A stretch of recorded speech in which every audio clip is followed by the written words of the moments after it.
bahwa PT Freeport milik Amerika diberikan izin menambang di Papua 2 bulan setelah Soeharto resmi menjadi presiden kedua Indonesia, yaitu tepatnya tanggal 7 April 1967. Tahukah kamu bahwa saat PT Freeport mendapat konsensi lahan pertambangan yang seluas 2,6 juta hektar, yaitu antara tahun 1991 hingga 1995, suku Amungke dan suku Komoro harus pindah dari tanah leluhurnya dengan pergantian tanah 0 rupiah.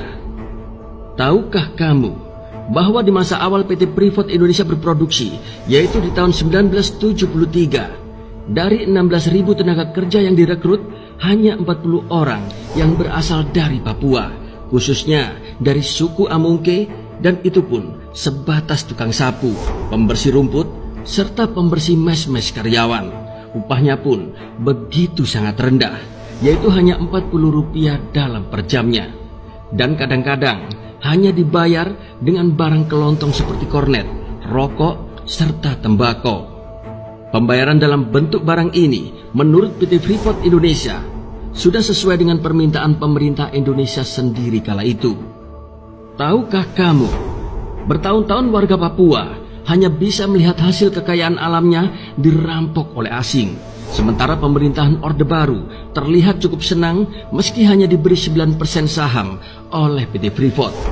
Tahukah kamu bahwa berdasarkan pemberitaan majalah Prospek tertanggal 13 Juli 1998, PT Freeport telah menyerahkan uang kepada Yayasan Dana Sejahtera yang didirikan oleh Soeharto, yaitu sebesar 20,3 juta US dollar Amerika, bersamaan dengan terbitnya Kepres nomor 92/1996 pada tahun 1996 dan tahun 1997. Selain itu, sejak tahun 1980, Presiden Soeharto juga menerima upeti dalam setiap tahunnya, yaitu paling sedikit sekitar 5 juta US dollar Amerika hingga 7 juta US dollar Amerika. Ini berarti selama 17 tahun sejak saat itu, Soeharto sudah mengantongi uang, yaitu sebesar 102 juta US dollar Amerika. Tahukah kamu bahwa Prabowo masih ingin memberi kemudahan-kemudahan pada PT Freeport? Hal ini karena PT Freeport dianggap sudah berjasa bagi Indonesia. Bahkan melalui adiknya yang juga Wakil Ketua Dewan Pembina Partai Gerindra, Hasim Joyo Hadikusumo, menjanjikan untuk tidak menaikkan pajak PT Freeport jika sampai Prabowo terpilih menjadi seorang presiden. Janji tersebut diucapkan menjelang Pilpres 2014, yaitu saat berpidato di acara The United States Indonesian atau Yusindo.